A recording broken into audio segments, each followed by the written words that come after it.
Adventist World Radio. Lay feon'ny fanantenana. Izay manakoaniwa ny radio maneran-tany. Lay feon'ny fanantenana nitondra tokiazava. Tamin'ny taona 490 no niseho ny tantara. Ity lehilahy iray mpitrandraka vato dia nandany vola be tokoa isotroana toaka tany amin'ny bara isaky ny miaraka amin'ireo namany izay mpiara-misotro taminy. Nivadika teny anefa ny andro sy ny fotoana. Indray andro dia tafahoana tamin'ilay mpiara-miasa sy mpiara-misotro tamin'ny taloha ilay lehilahy mpitrandraka vato ka dodiny ery ilay mpiara-miasa tamin'ilay mpitrandraka vato nanontany hoe: tena marina ve fa lasa manana fotom-ponoana hono ianao? Lasa voabaiko n'izany ve ianao?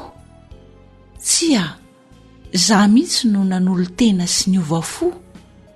Tsy bidoroka intsony aho zao, hoy ilay lehilahy mpitrandraka vato, satria nateraka indray aho ary nahita an'i Jesosy Kristy. Dia inonao daholo ve zany izay voalaza ao anatin'ny Baiboly?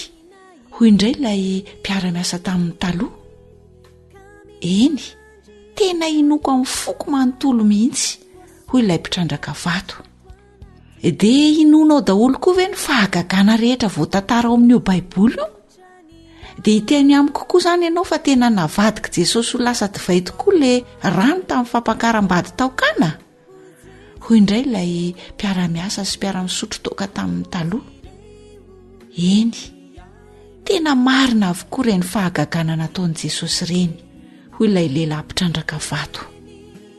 Tsy mino an'izany ara-ngaty aho, hoy indray ilay mpiara-miasa tamin'ny taloha. Zao are, andao anie ianao anaraka any an-tranoko e? Misy zavatra tiako aseho aminao, hoy ilay mpitrandraka vato. Rehefa tonga tao an-tranon'ilay mpitrandraka vato izy roalahy, dia akory ny agagan'ilay mpiara-misotro sy mpiara-miasa tamin'ny taloha ka lohabolana nanao hoe: o rangahy a, ary to lasa niova be atao tranonao izany raha ampitahina amin'ny taloha. Anao daholo ve ireo fanaka rehetra ireo? Tsaroko tsara nefa fa zara raha nisy zavatra tatao tranonao tamin'izaho tato farany. Saika foana mihitsy aza. Eny, marina ny lazainao, hoy raha lehilahy mpitrandraka vato namaly tia namany. Kanefa tsy mety mino ianao hoe nanova ny rano lasa divay tsara Jesosy tany kana. Saingy hitanao tsara zao ireo rehetra atao tranoko ireo fa navadika Jesosy ho lasa fanaka avokoa ireo zava-pisotro nahamamo hafahiny. Zampidoroka sy mamolava fahiny dia novainy ary tsy tia izany fiainana izany intsony aho. Ary ianao, moa ve ianao mba efa niona tamin'i Jesosy? Efa nanova ny fiainanao ve izy? Tena tianao anie Jesosy e? Tia hanovanao izy koa dia ekeo ny hidirany amin'ny fiainanao mba hanaovan'izany, satria izany no zavatra tsara indrindra eo amin'ny fiainanao. Ahoana ho voalaza ao amin'ny Isaia 1:9. Avia ary ifandahatra isika ho Jehova, na dia tahaka ny jaka aza ny fahotanareo, dia ho fotsy tahaka ny oram-panala, na dia mangatrakatraka tahaka ny sily aza, dia ho tahaka ny volon'ondry fotsy. Fa ampy izay ny andro lasa ho nanaovana ny fanaon-jentilisa tamin'ny nandehanana tamin'ny fijejojejoana sy ny fanirian-dratsy sy ny fimamona sy ny filalaovan-dratsy sy ny fisotrotoaka ary ny fanompo-tsampy izay fady indrindra. Petera 1:4-9. Amen. Miteny ny Baiboly hanisan'andro no fonaina raisoao am-pofazamalaina fatomotrany andro izay. Lazao amiko izay fantatrao fa mety asambatranao, fizao dia samy laza fa tsy misy afa-tsiraiany no asambatra dia ny manana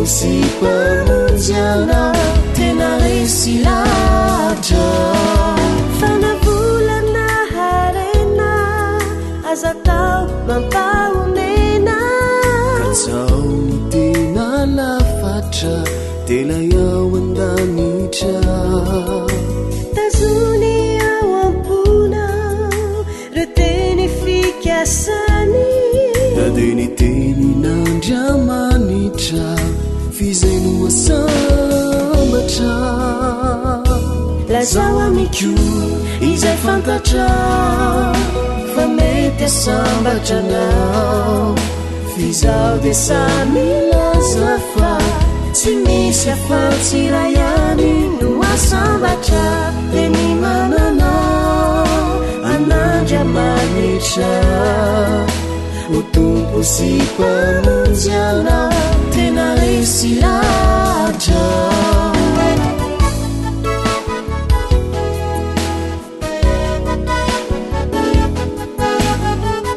Jacqueline sy Noah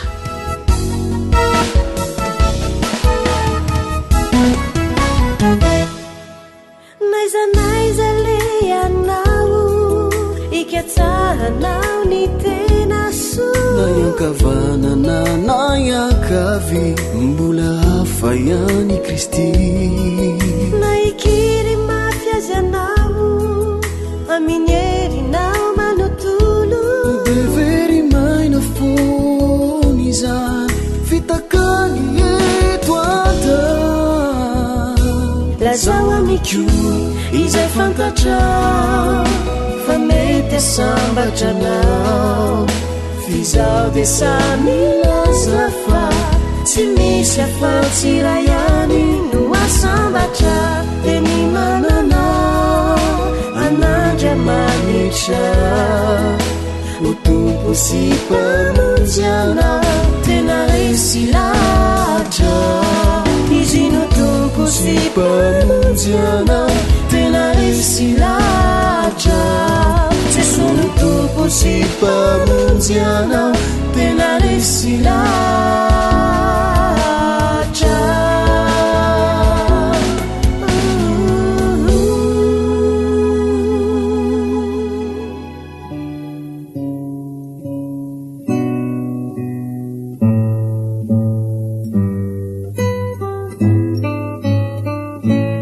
dalilio amiko gety baiboly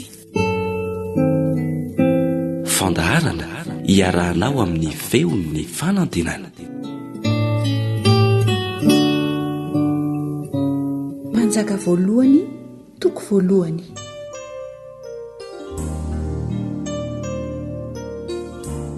ny niodinany Adonia sy ny nanosorana any Solomona ho mpanjaka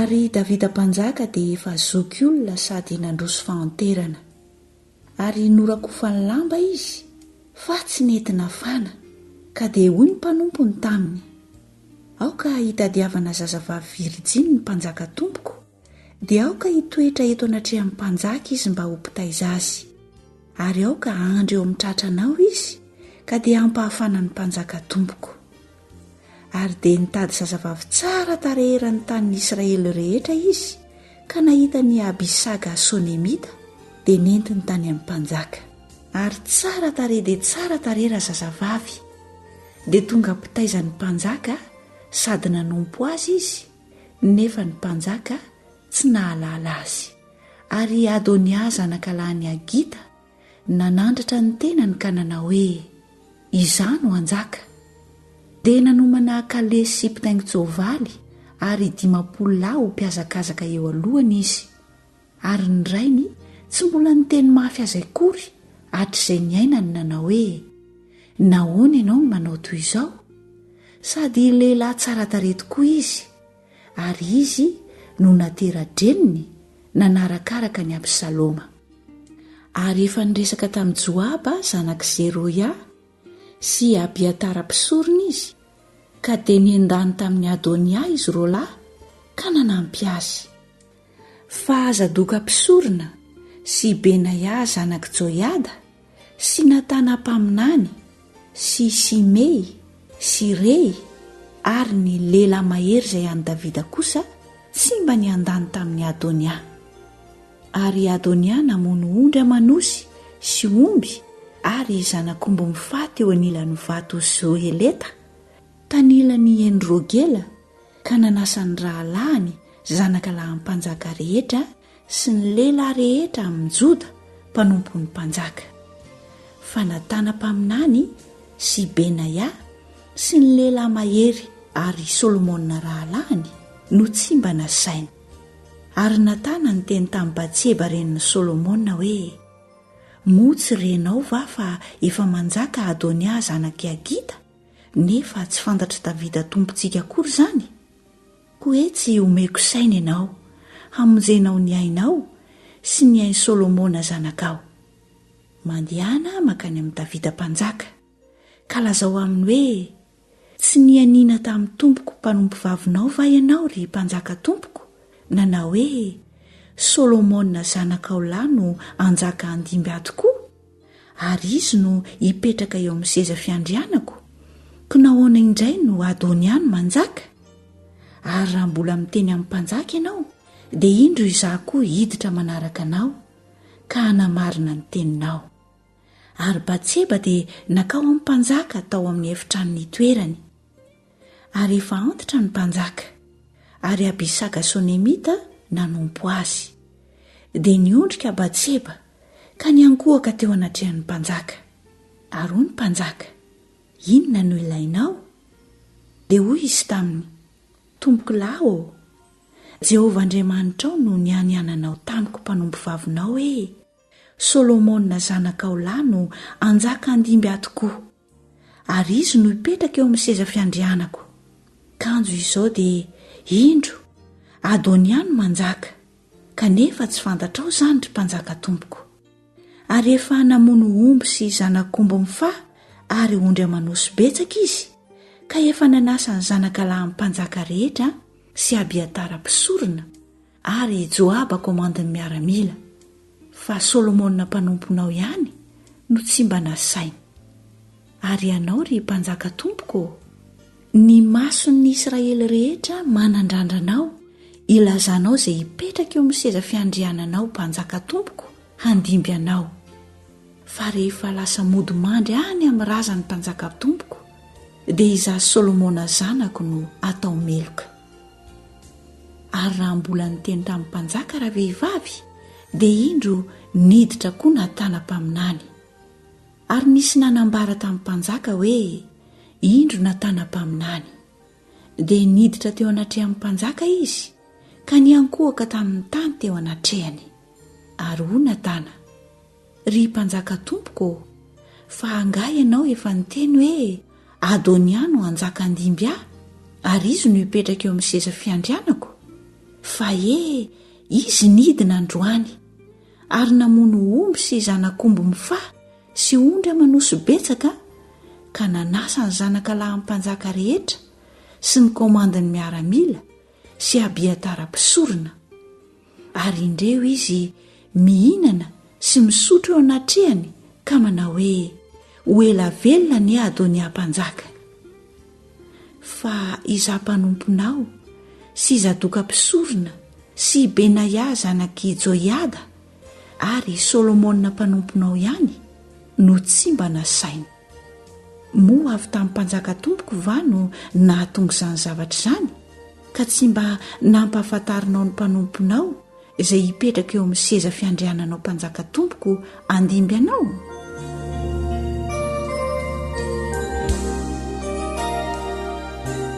Ary namaly Davida mpanjaka ka nanao hoe antsoaka ty amiko Batseba. Dia niditra nakeo anatrehan'ny mpanjaka izy ka nitsangana teo anatrehany.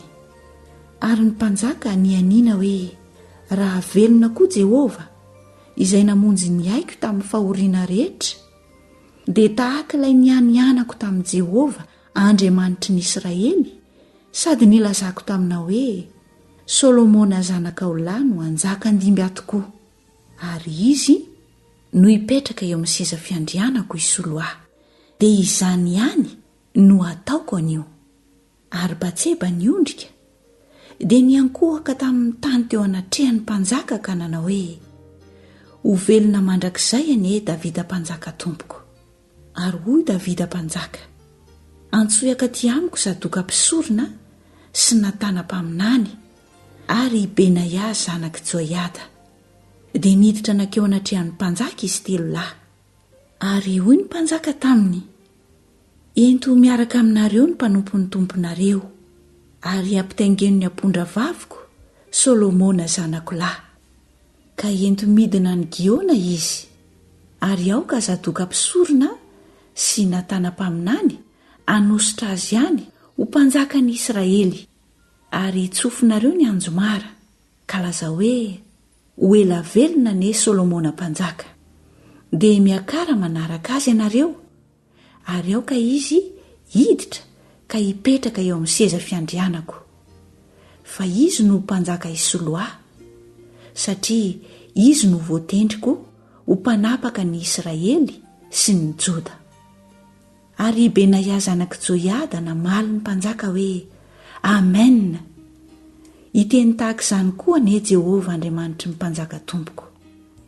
Toy ny nombany Jehova ny mpanjaka tompoko ane, no mba ombany an'i Solomona koa. Ary ataony be voninahitra mihoatra noho ny seza fiandrianan'i Davida mpanjaka tompoko ane, ny seza fiandrianan'i Solomona. Dia nidina Zadoka mpisorona sy Natana-paminany sy Benaia zanaky Joiada ary ny miaramila mpiambina andrina. Dia nampitaingina ny Solomona ny ampondra vavin'ny Davida mpanjaka izy, ka dia nitondra azy naka ny Giona. Ary Zadoka mpisorona naka ny tandroka misy diloilo tao amin'ny tranolay ka nanositra ny Solomona, ary nitsofina ny anjomara, ka dia hoy ny vahoaka rehetra, ho ela velona ne Solomona mpanjaka. Dia niakatra nanaraka azy ny vahoaka rehetra, ary nitsoka sodina sady nifaly dia nifaly, ka dia niorooro ny tany noho ny feony. Ary Adonia sy ireo olona rehetra izay nasainy teo aminy nandre izany rehefa nitsahatra ny hinana izy. Ka raha nahareny feon'ny anjomara Joaba, dia hoy izy, inona re izany hotakotaka mampitabataba ny tanàna izany e? Fa mbola niteny izy, indro tonga Jonatana zanaky Abiatara mpisorona. Ary hoy Adonia taminy, mandrosoa fa lehilahy tsara fanahy ianao, ka ho teny tsara no entinao. Fa Jonatana niteny ka nanao tamin'ny Adonia hoe, tsia, tsy izany tsy akory, fa Davida mpanjaka tompontsika efa nanangana ny Solomona tokoa ho mpanjaka. Ary ny mpanjaka efa naniraka ny Zadoka mpisorona sy Natana-paminany sy Benaia zanaky Joiada ary ny miaramila mpiambina andrina hiaraka aminy, ka nampitaingenindreo ny ampondra vavin'ny mpanjaka izy. Ary Zadoka mpisorona sy Natana-paminany efa nanositra azy teo Giona ho mpanjaka, ary niakatra avy teo izy sady nifaly, ka dia niorika tery ny tanàna. Izany no hotakotaka renao. Ary koa Solomona zao dia efa mipetraka eo amin'ny seza fiandrianan'ny fanjakana. Ary dia tonga koa ny mpanompo ny mpanjaka hisaotra ny Davida mpanjaka tompontsika hoe, ataon'Andriamanitra ho tsara noho ny anaranao ane, ny anaran'i Solomona, ary ataony ho be voninahitra mihoatra noho ny seza fiandriananao ane, ny seza fiandrianany. Dia niankohoka teo am-parafara ny mpanjaka, ka niteny hoe, isaorana ane Jehovah Andriamanitry ny Israely, izay nanome ny hipetraka eo amin'ny seza fiandrianako androany, sady hita ny maso kokoa izany. Dia raiky tahotra izay rehetra nasainy Adonia ka niainga, ary samy lasa nandeha amin'izay nalehany avy izy rehetra. Ary Adonia koa natahotra ny Solomona, dia niainga ka lasa nangi ny tandroky ny alitara. Ary nambara tamin'i Solomona hoe, indro Adonia matahotra ny Solomona mpanjaka, koa indro izy efa mangi ny tandroky ny alitara ka manao hoe, aoka Solomona mpanjaka ianinamiko aloha, fa tsy hamono hampanompony amin'ny sabatra. Fa hoy Solomona, raha hita fa lehilahy tsara fanahy izy dia tsy hisy na dia singam-bolony iray akory aza ho latsaka amin'ny tany, fa raha misy eloka kosa ho hita aminy dia ho faty ihany izy. Dia naniraka Solomona mpanjaka nampidina azy hiala tamin'ny alitara, dia avy izy ka niankohaka teo anatrehan'i Solomona mpanjaka. Ary dia hoy Solomona taminy, mody any an-tranonao.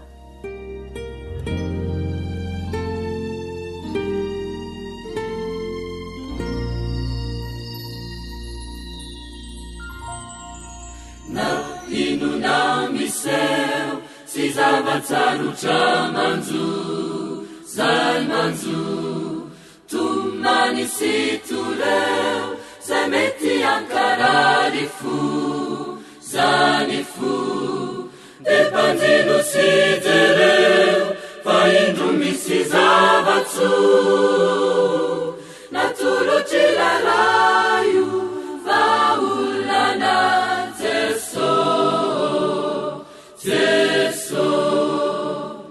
antokopihira feo arivo. Izay tasile tezary mampivadipo zany fo na haizano ale tolala maizina avuko nefizao de mijere fa indro misy zavatso natolotry lalaio vaolana Jeso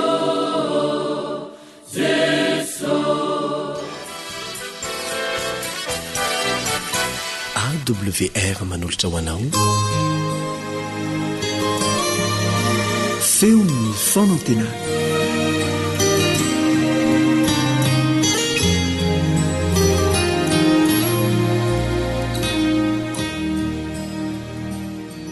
Ny voninahitra, ny saotra, ny aja, ny hery dia ho an'ilay Andriamanitra namorona sy namonjy antsika mandrakizay. Angatahantsika hatrany kosa ny fahasoavany mba tsy ho tapahany amintsika mihitsy. Ary misaotra azy isika satria nomeny fotoana ahafahana mianatra ny teniny. Ary mandray fahasoavana be dehibe, tombontsoa be dehibe avy amin'izany. Milohan'izany dia manasanao hiaraka ivavaka isika aloha.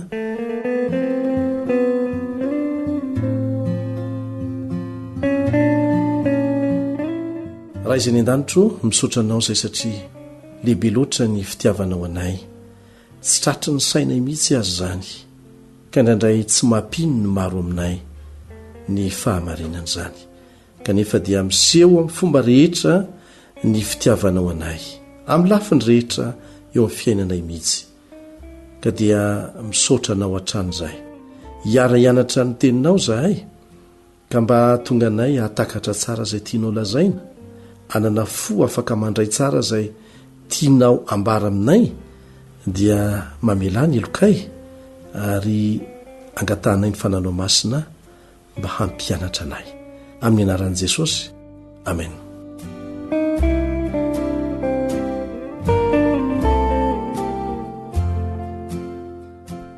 Mitoy ihany ny fiarahantsika mianatra mikasika ilay andro anankiray izay nataon'Andriamanitra ho tsarovana manokana. Izy mihitsy ny teny hoe tsarovy. Inona re izay andro izay e? Inoko fa azonao an-tsaina sahady izay andro izay. Ararony loatra satria nataon'Andriamanitra ho tsarovana izany isan-kerinandro. Dia ny andro sabata. Ny fantaniana hikaroantsika valiny amin'ity anio ity dia ny hoe inona ny nataon'ireo apôstôly kristianina voalohany rehefa sabata ny andro taorian'ny ekaran'i Jesosy tany an-danitra. Inona ny nataon'izy ireo rehefa sabata ny andro rehefa lasa niakatra any an-danitra Jesosy? Lazain'ny testamenta vaovao mazava tsara ny fomba nampiasan'ny mpianatra ny sabata taorian'ny ekaran'i Jesosy tany an-danitra. Vakitsika izany eo amin'ny Asan'ny Apôstôly toko 7:12 andiny voalohany sy ny faharoa. Asan'ny Apôstôly toko 7:12 andiny voalohany sy ny faharoa. ary rehefa nandeha namaky any Amfipolia sy Apolonia izy dia tonga tao Tesalonika ary ny sinagogany jiosy tao ary Paoly dia niditra tao araka ny fanaony ary sabata 3 no niadiny hevitra avy amin'ny soratra masina. Nitoroteny momba ny Kristy Paoly sabata ny andro tamin'izay. Nandeha nytety faritra maro ny apôstôly Paoly nitoro ny filazantsara. Rehefa tonga ny sabata tafajanony eo amin'ny toerana anankiray izy dia miditra any amin'ny sinagoga izay misy eo amin'ny toerana izy. Araka ny fanaony hoy ny voalaza eto. Niditra tao araka ny fanaony. Ary ny tena mahaliana dia nanatrika ara-dalàna andreo fivoriana isan-tsabaty ireo ihany koa ny jentilisa. Zao no ambarany Lioka ao amin'ny Asin'ny Apôstôly 7:12. Asin'ny Apôstôly 7:12. Ary rehefa nivoaka izy dia nangatahany ho lazaina amin'ny indray izany teny izany amin'ny sabata manaraka. Tsy nampirisika azy ireo hiverina amin'ny andro hafa ny apôstôly Paoly. Fa araka ny voalazan'ny soratra masina manao hoe ary noho ny tamin'ny sabata manaraka dia saiky tafangona avokoa ny tao an-tanàna rehetra iaino ny tenin'Andriamanitra. Isan-tsabata dia tsy hoe miangona fotsiny ny olona amin'izany fotoana izany ao amin'ny sinagoga fa mifanakalo hevitra mihitsy mikasika ny soratra masina. Zay zany zavatra anankiray anisan'ny programa lehibe ao anatin'ny sabata. Ilay teny hoe noho ny tamin'ny sabata manaraka dia saiky tafangona avokoa ny tao an-tanàna rehetra dia hitanao amin'ny Asin'ny Apôstôly 7:4. Asin'ny Apôstôly 7:4. Ny tao an-tanàna rehetra mihitsy ny tonga ary dia raintsika Andriamanitra noho izany. Inona moa no mitranga raha toka ny ray tanàna no tonga miakohaka amin'ny mpamorona isan-tsabata? Tsy mahafinaritra ve zany? Manambara firaisana eo amin'ny firenena rehetra ny sabata. Rehefa tonga ny sabata, na aiza eran-tany, na samy hafa aza ireo olona izay manaja an'izany sabata izany, dia miray fo mampitodika ny masony, ny sainy sy ny fanahiny any amin'ilay ray izay namorona sy namonjy azy. Ny advantista maneran-tany moa dia manana ny antsoina hoe leson'ny sekoly sabata, izay iraisana maneran-tany, miova isaky ny 3 volana ny lesona izay ianarana ao amin'ny tenin'Andriamanitra. Misy fandalinana manokana ny soratra masina. Dia mitovy avokoa ny zavatra ianarana isan'andro, na dia miova foana azy izy ireny isa 3 volana, dia mitovy avokoa maneran-tany. Rehefa tonga ny sabata dia ifanakaloza-kevitra izany. Izay dia manasa anao any amin'ny toerana izay misy anao any rehefa mahita fiangonana advantista ianao, dia manasa anao izay mba hiditra ao rehefa tonga ny sabata, mba hahafahanao mahita n'izany tombontsoa avy amin'ny fikaroana tao ao amin'ny tenin'Andriamanitra izany. Misy fifanakaloza-kevitra kasika ny fianarana ny tenin'Andriamanitra ao ary misy fitahiana be dehibe mihitsy azo avy amin'izany.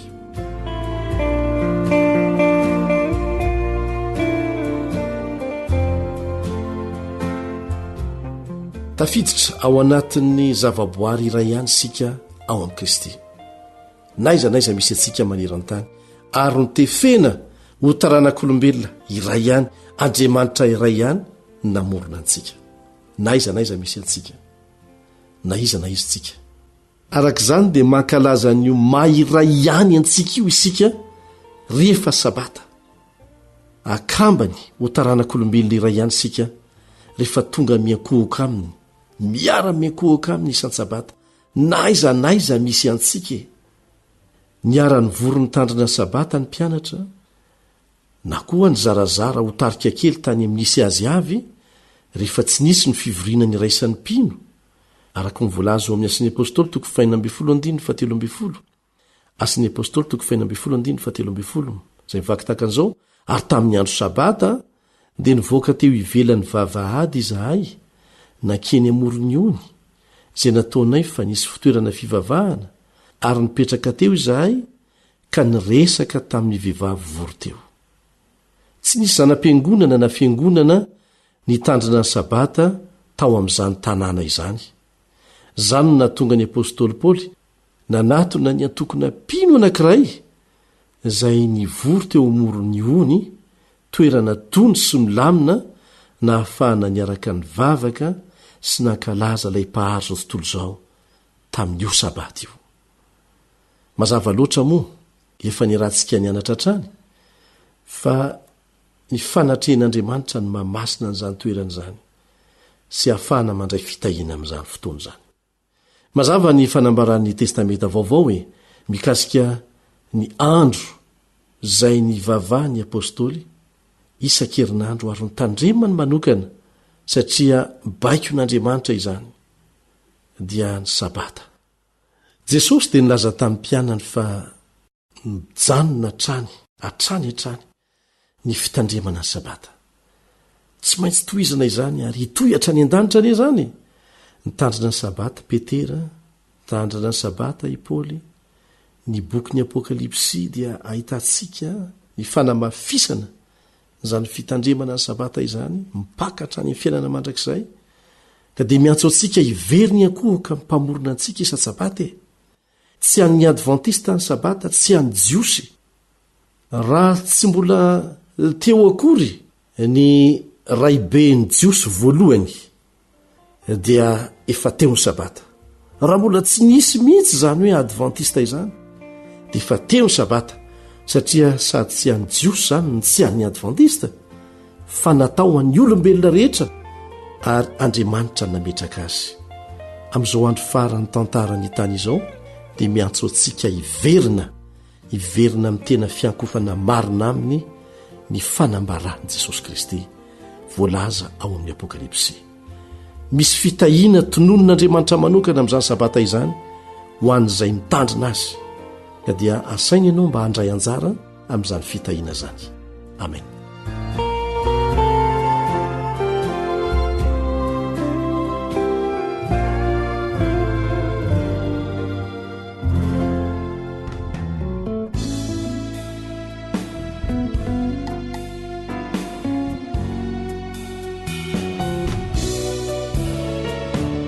Groupe Eva.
Ankoatra ny fiainoana amin'ny alalan'ny podcast dia azonao atao ny miaino ny fandaran'ny AWR sampana teny malagasy amin'ny alalan'ny Facebook isanandro amin'ity pejy ity.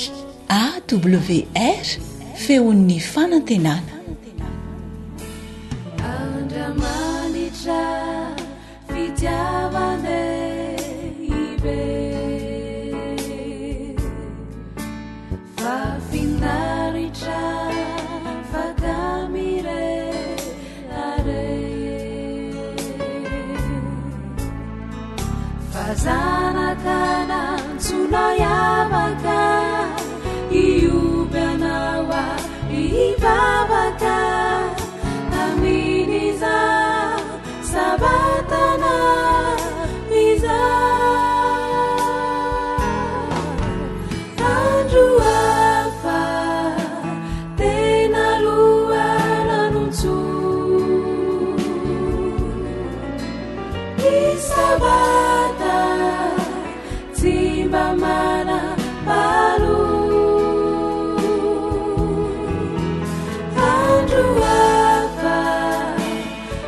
sinasi buata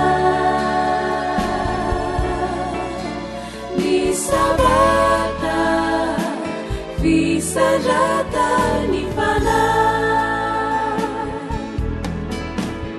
andruafa tenalua nanuncu nisabata timbamana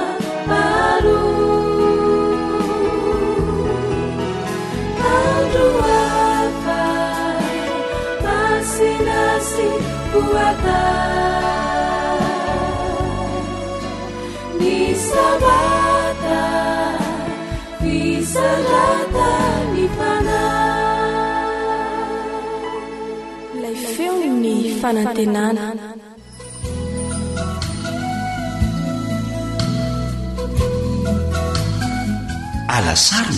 alasarona fandalinana ny soratra masina mitohitohy iarahanao amin'ny feon'ny fanantenana.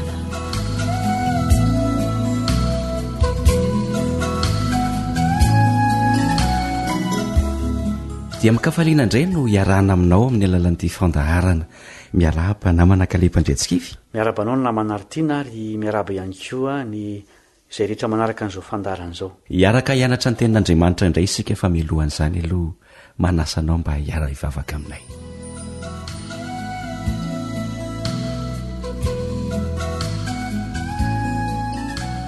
rainay eo izay ny an-danitra misaotra anao izay fa tsy mamelanay irery ianao teresaka aminay tia ampahery ary tia hitondra fanantenana eo amin'ny fiainana ihany koa.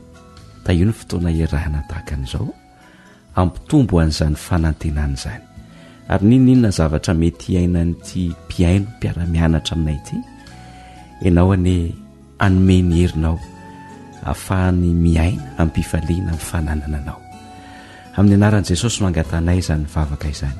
Amen.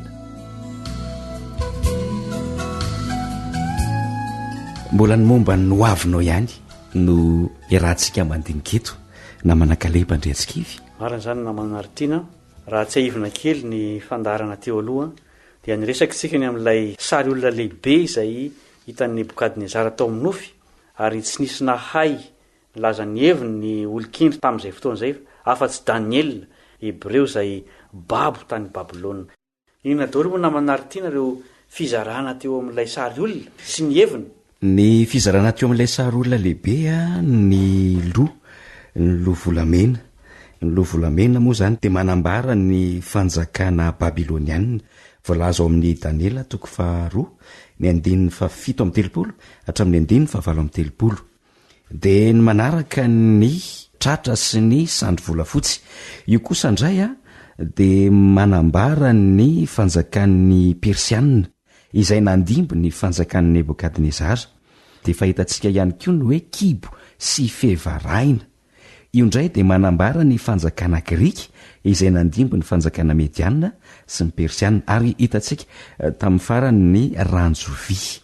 Ny ranjovy kosa dia manambara ny fanjakan'ny Romanina izay nandimby toerana ny fanjakana Grika. Tsy tapitra teo koa ilay sary fa voalaza koa ny amin'ny tongotra sy ny ratsan-tongotra izay vy miaro tanimanga tao amin'ilay nofy.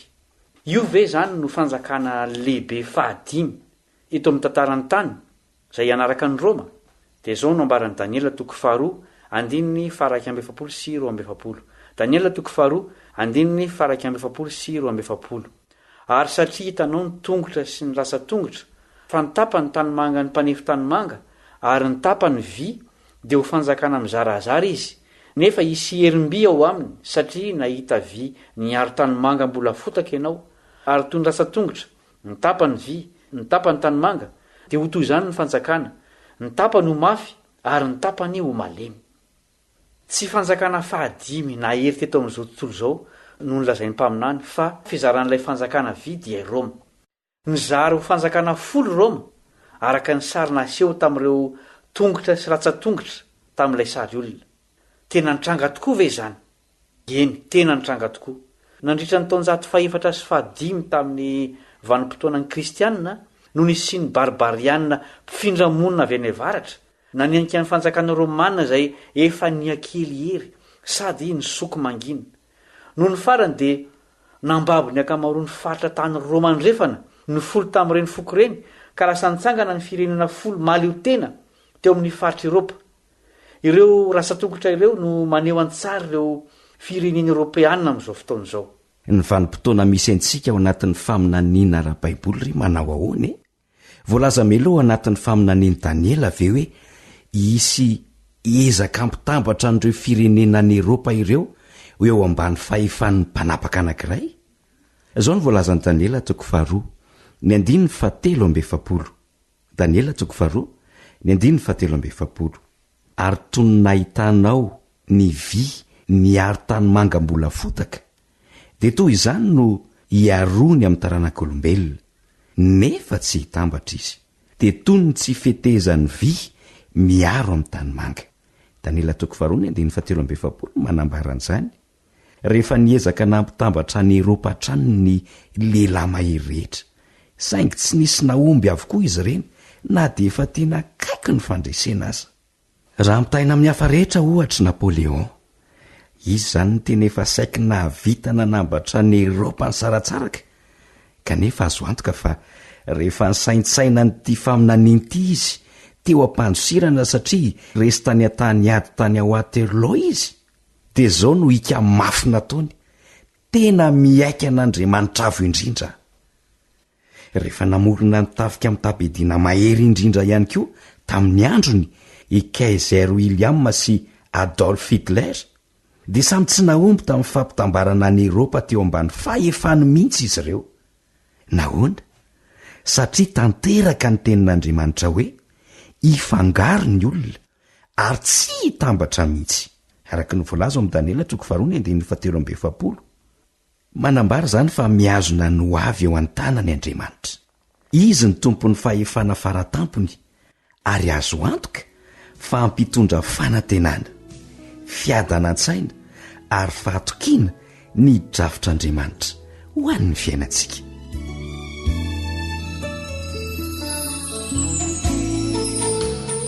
Andeha jerentsika ireo foko lehibe misa 10 izay ataontsika hoe razamben'ny fanjakana Eropeanina amin'izao fotoana izao.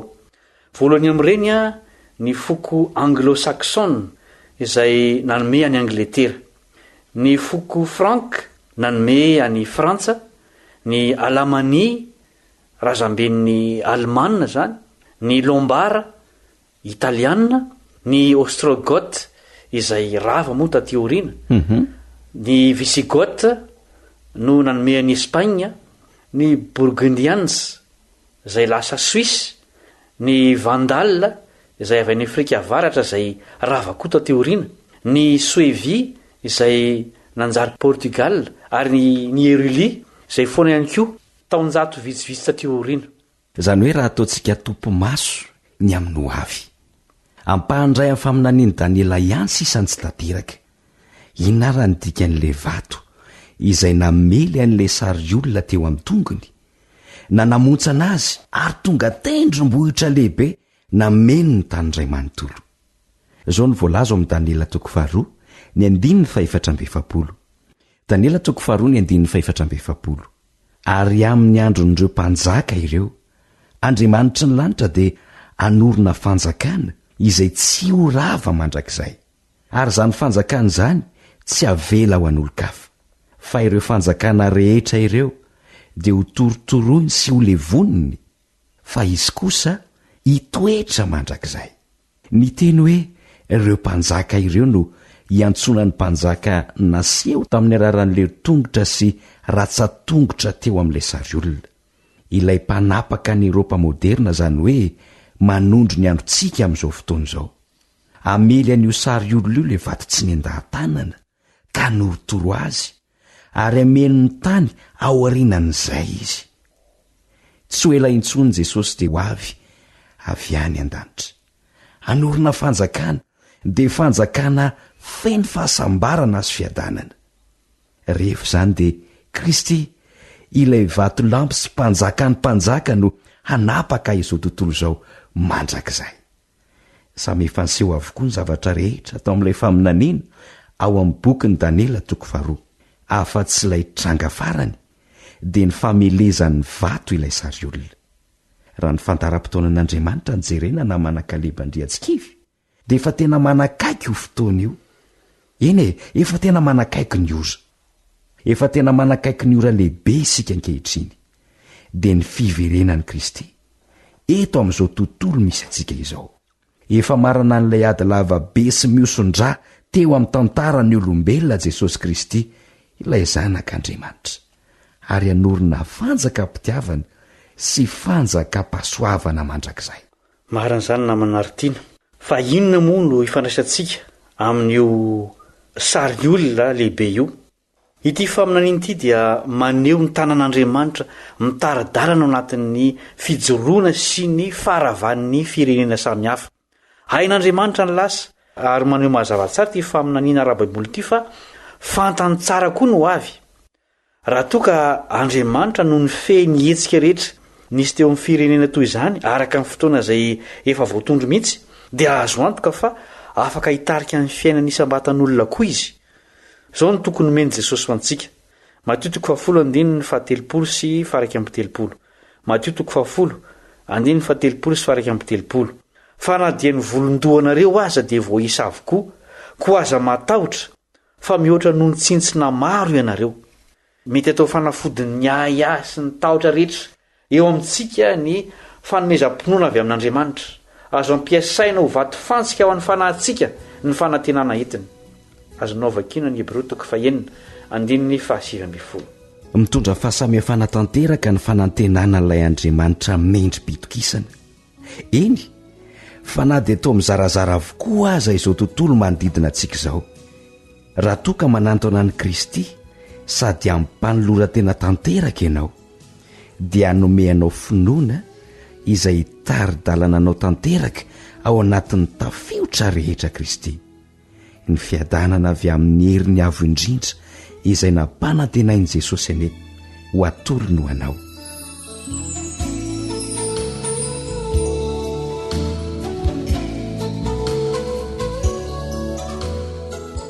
Eto ampamaranana nyity fianarana tenin'Andriamanitra mitoto ity.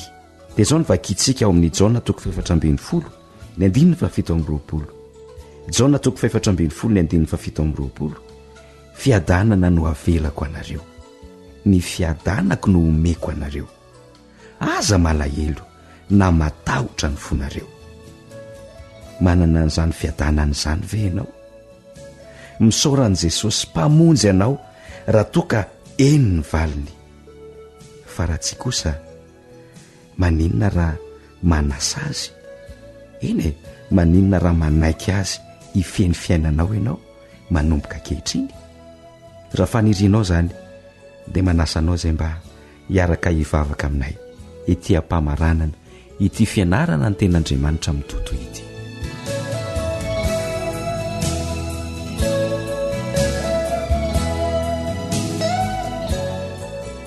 Rainay eo izay ny an-danitra misaotra anao izay ny amin'ny teninao, ny amin'ny faminaniana ny zavatra hitranga rehetra.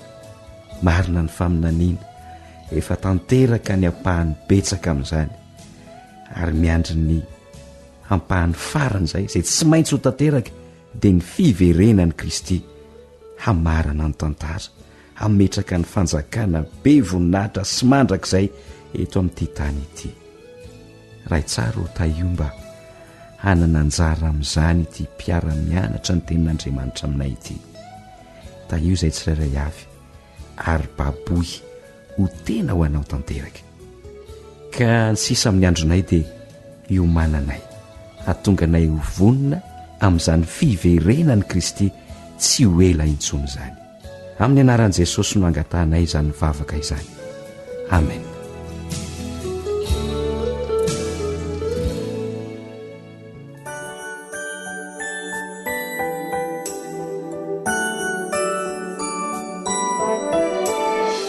Mr Vonjy.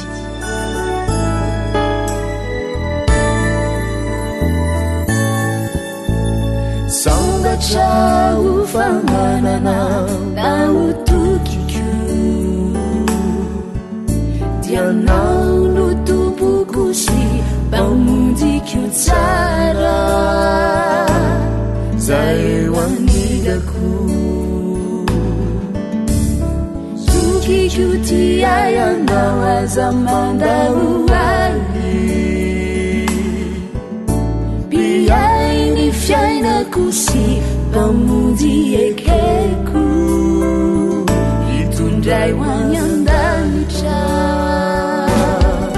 Hidure Niai Biainala Nahatunga nekcheri Churisaina nyadini mafi Umana piare Ridaya wandumi Fazaveri rere Zahai Yadunai tifafui Tiajiva lamparana AWR, boîte postale fitonjato, Antananarivo, Reykjamzato. Téléphone 034 06 797 62. Tsy ufati antukizai manumpu anao Jesô Viadana pusi fanai no efa iainany Satria milanao Maro ny olona aveo ankavitsy eo ankavanana Fizay manana ny Jesô Bandresy ny fiainany Ny tompony heriny Hidore ny aiai mpiainana Nahatunga nekcheri Churisaina nyadini mafi Umana piare Ridaya wandumi Fazaveri rere Zahai Yadunai tifafui Tiajiva lamparana Nipanupu malaza fui Bau meu fitsaharana Detwizahai Jesô Zay lay onja ny fanantenana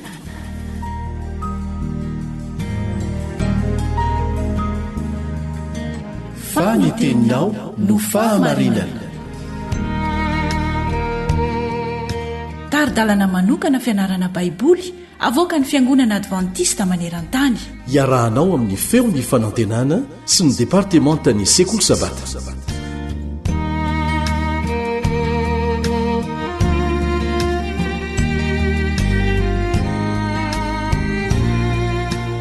Mirary anao salama sy finaritra izahay. Ina manao mamianja no eto amin'ny micro miaraka amin'ny Sam eo amin'ny lafiny teknika. Ny tompony anomeny fanainy ho mpampianatra anao manokana.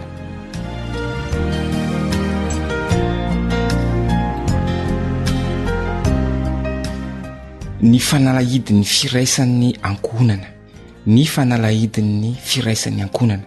io no loha hevitra iarahantsika mamakafaka misintona lesona ihany koa mandritra ny andro vitsivitsy.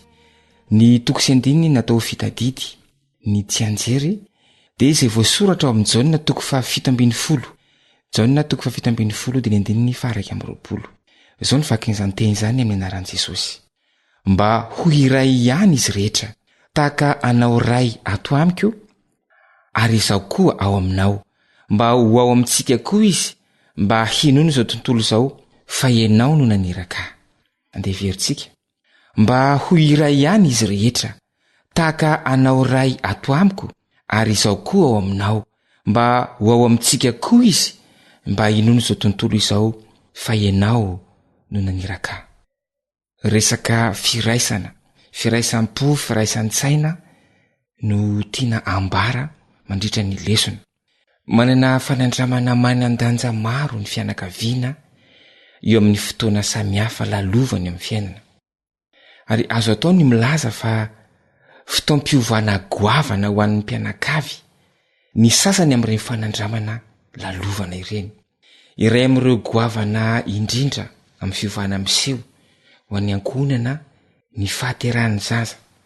Manana fanandramana manan-danja eo amin'ny fiainana koa ny ankizy rehefa mitombo izy ireo. Mety hifidy ny anorina ankonana ho azy izy ary hiteraka ihany koa any aoriana. Na izany na tsy izany anefa, na ray aman-dreny ianao na zanaka ianao ao amin'ny ankonana iray, dia samy mitolona amin'ny olana iray mitovy. Dia inona izany olana hitovizantsika izany amin'ny fitolomana azy? Sy inona izany fa ny fahotana, ny mahampanota antsika rehetra. Mety ahatonga ny firaisana eo anivon'ny fianakaviana ho tena sarotra ny fahotana, ny mahampanota ny tsirairay. Marina tokoa fa nampiraisina tamin'Andriamanitra sy tamintsika samy isika tamin'ny alalan'ny fahafatesan'i Jesosy isika olombelona rehetra, kanefa tsy zavatra mandeha ho azy ao amin'ny ankonana izany atao hoe firaisana izany. Tolona tsy maintsy atao isan'andro izany.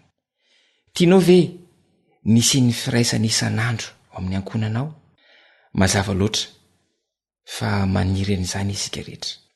Noho izany dia tsy maintsy mangataka ampinoana ny fahasoavan'i Jesosy isan'andro isika.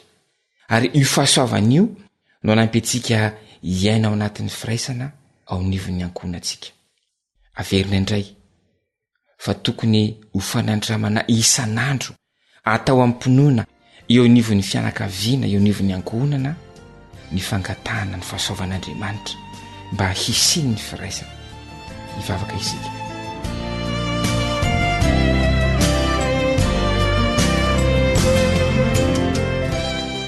Rainay izany an-danitro, misaotra no izao lesona omenao anay izao. Tsapanay fa tianao ny ankonana ary tianao ho tafara eo aminao ny mpianakavy, mba ho tehirizinao amin'ny famonjena ao amin'ny fiainana mandrakizay. Ampio ny mamba raha tsirairay mba ahatsiaro ho sambatra noho ny firaisana amin'ny ankonana, ka hiady isan'andro angataka ny fahasoavanao manova, ny fahasoavanao manadio, ny fahasoavanao manandratra ny tsirairay. Ianao mahalala ny mason'ny fianakaviana ary inonay fa mahay mamaly ny vavakay mihoatra noho izay hainay angatahana amin'ny anaran'i Jesosy Kristy. Amen.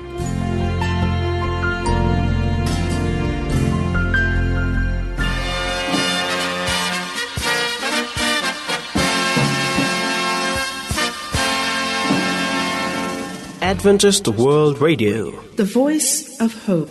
Tapitra treto ny fiarahanao tamin'ny radio feon'ny fanantenana na ny AWR. Azonao atao ny mamerina miaino na maka mahimaimpona ny fandaharana narahanao teo amin'ny fotoana rehetra ilanao azy. Raisoaryn'ny adresy ahafahanao manao izany. www.awr.org. Mandrapitafa indray ary.